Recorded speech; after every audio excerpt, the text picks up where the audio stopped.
2, 3 o'clock, 4 o'clock, a rock. 5, 6, 7 o'clock, 8 o'clock, a rock. 9, 10, 11 o'clock, 12 o'clock, a rock. We're gonna rock around the clock tonight. Put your glass right on, join me high.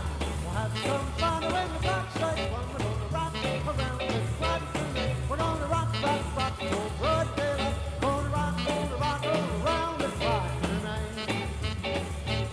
When the clock strikes 2, 3, and 4, if the band goes down, we'll yell for more. We're gonna rock around the clock tonight. We're gonna rock till broad daylight. Gonna rock around the clock tonight.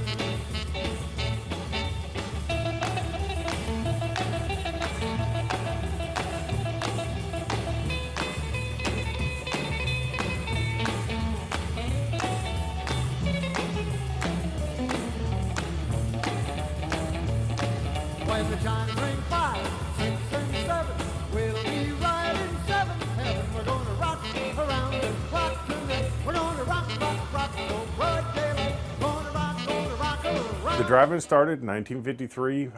My grandfather, Paul Harrington, and grandmother, Evelyn, built it. Granddaddy, Paul, started in the movie business when he was 11 years old, popping popcorn, and worked for I'm pretty sure most of the time the same company all the way through life, and I think when he was 15 or 16 years old was a projectionist, which was a real technical job in that time of history.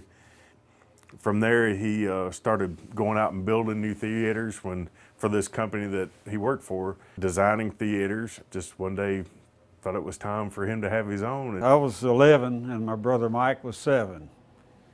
And we moved here in 1954, the year after the drive-in was built. Daddy he was in the theater business all his life. And he started when he was like 10 years old. And started out as a popcorn boy, same as I did. And he graduated to projectionist when he was 12. And he worked for a chain of theaters for 27 years before he built the drive-in. This wasn't the first drive-in he built. He'd built several for the company he worked for. But he decided to go into business for himself. In 1953, he built this one. And he started building it in March and opened it in June. And that was quite an accomplishment.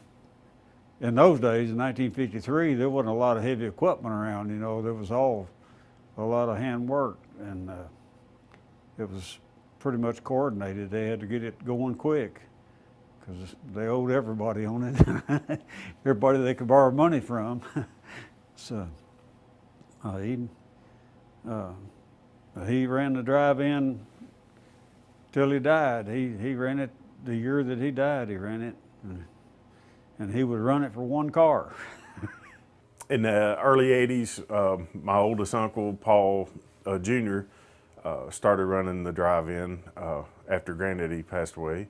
Then Steve Harrington, my dad, took over, I guess it was around 93 or 4, and I started running it in 2006. In 2003, we had to make a decision to either build a screen or go out of business, because the old screen had seen its last windstorm. Matter of fact, the last few weeks that we ran in 2003, I had to climb up there and lasso part of it and pull it back and tie it because it was damaged so bad, and we had to rope off the area to keep anybody away from it. It was so precarious. And but we had to build a screen, and then the next big problem was the restrooms.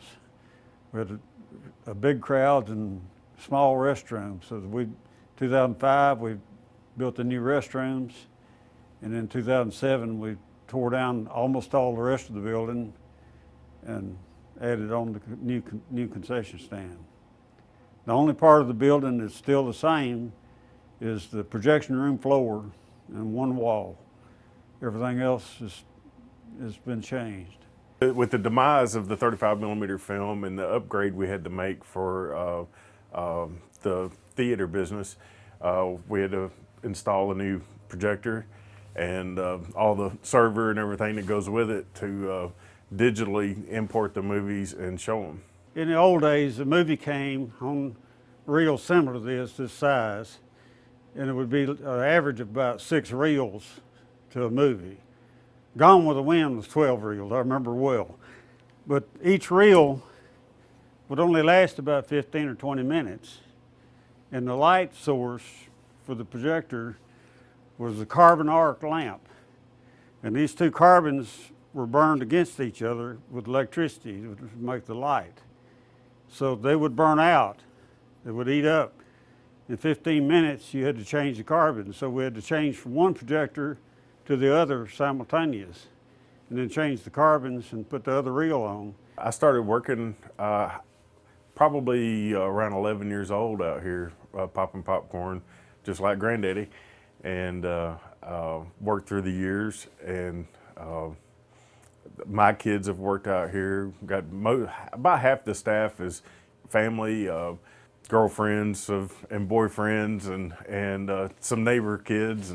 But I think that's pretty much how it's always been. Was Granddaddy driving around loading up young guys that come out here and work. The drive-in burger was started by my grandmother. I wanted a cheeseburger with mustard, pickle, and onion. A lot of people think that it's the grill that makes it so good, but that's actually the 4th or 5th grill we've had.